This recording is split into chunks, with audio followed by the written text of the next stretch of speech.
Wow, what a day, you guys. I'm sure many of you are following what's going on down in the US. The people storming the Capitol building and actually getting inside. From what I've read, it's the first time that's happened since 1812. So, pretty big news coming out down in the US. And personally, I find it exciting regardless of what side you might be on or whatever. I like to be right in the middle of things. I don't really agree with the state and the tyranny that's being placed on the people, or uh, this kind of classism that takes place with the ruling elite. I don't think we need that. That's a dying model, in my opinion. And Bitcoin is the revolution. That is how we overcome these people's control over us, is once we get control of our money system again, and we can at least have a money that is out of their control. It's the first time in history that we've separated money from state. So I think it's just very exciting. Of course, Bitcoin is surging to new all-time highs as we speak, and all of this chaos unfolds down in the south here. So very exciting times. I'm sure it's very exciting for many of you to watch what's going on.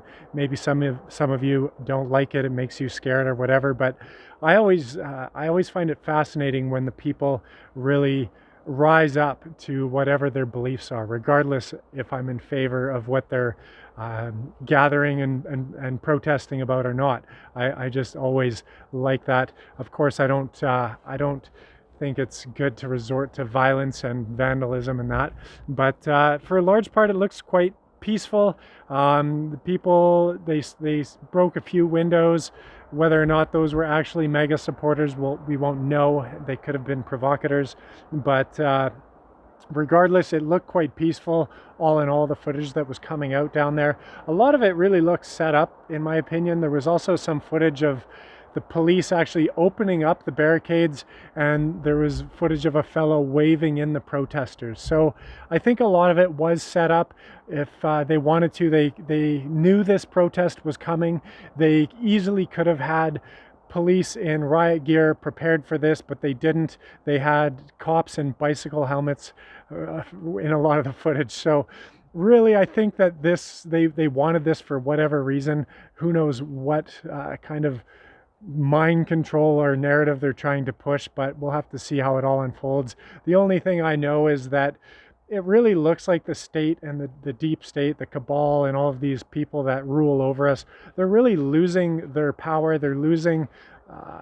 they're losing people's faith in them. And with technology nowadays, there's a lot of ways around their control, their authoritarian control. We're having information slip through the cracks. We're seeing a large effort on their part to control the information, to censor it, and to really only push whatever narrative they find to be to their advantage.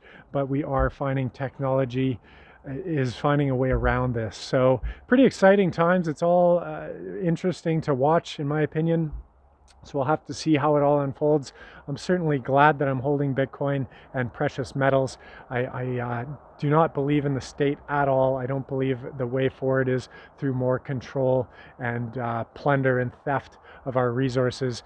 It's never been the way. Many are brainwashed. They think that, we need the state for all of these social services we have and to pave the roads and all of that. But of course, that isn't true.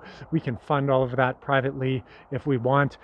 The rate of extortion, or taxation that they like to call it, is unbelievable, especially here in Canada. The average tax is right around 50%, and that's just the average. Many are being taxed much higher, and those taxes are set to rise again. And then, of course, we have the hidden tax, which is inflation or debasement of our currency that few talk about. So really, we're being taxed just to death, and it's very hard to get ahead these days, and that's why so many are advocating for socialism, because they haven't been left with a better option. They've tried to work an honest job and get ahead that way, and it's obviously not panning out for many. So then they're left to resort to really just looking up to the state and hoping that the state will offer them something, that they'll be able to solve this problem. But if you look back through history, the state rarely solves the people's problems. They rarely have our interests at heart. It's all to serve the rich elite ruling class, and that's the way it has been and always will be. It's been a long time since we've had a dictator in place that actually had our interest at heart, and I don't foresee it coming for some time. Some would argue that Trump may have been that savior, but we'll have to see how it all plays out here.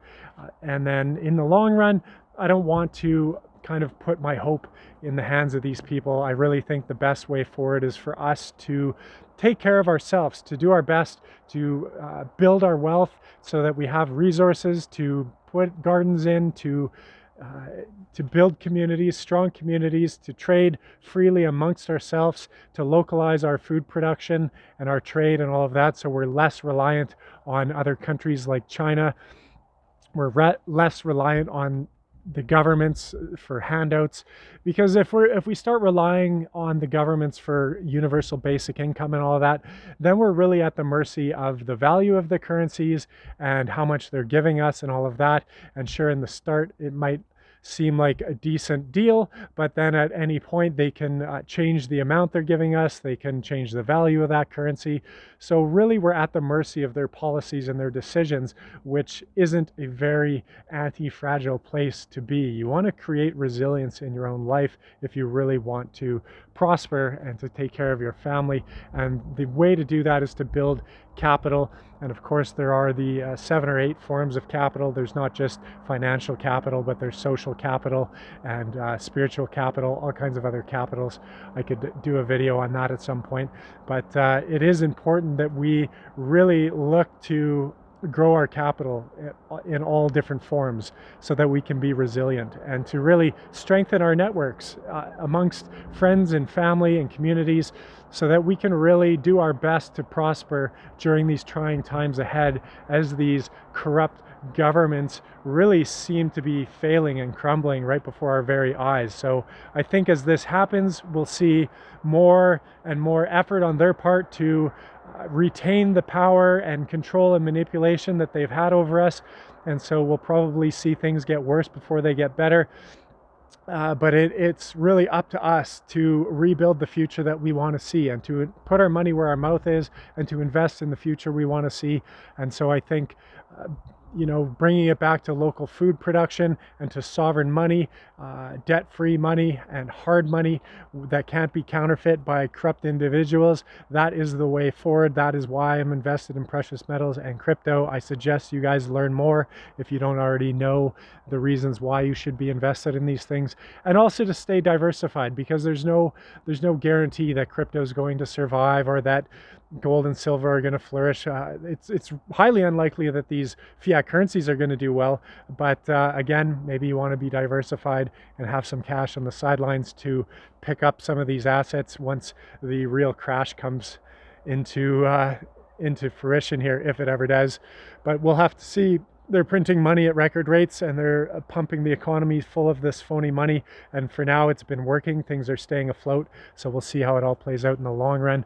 But again, I think it's important that we take care of ourselves and stop giving our power away, and stop relying on these phony politicians to save us and to really help us through. They're not going to save us. They don't have our best interests. It's a criminal organization at the deepest level, and they basically extort us, and they extract our wealth that we exchange our most valuable asset in this world, which is time. We exchange our time for this phony money. So remember that when you go and you work your day job, you're giving away your most valuable assets, your time, your blood, sweat, and tears, your body's physical well-being, your mind's mental well-being, all in exchange for money that they just print and create out of thin air, and every day it buys you less and less. So we need to educate ourselves on what's going on so that we can make better choices and we can become a little more resilient moving forward.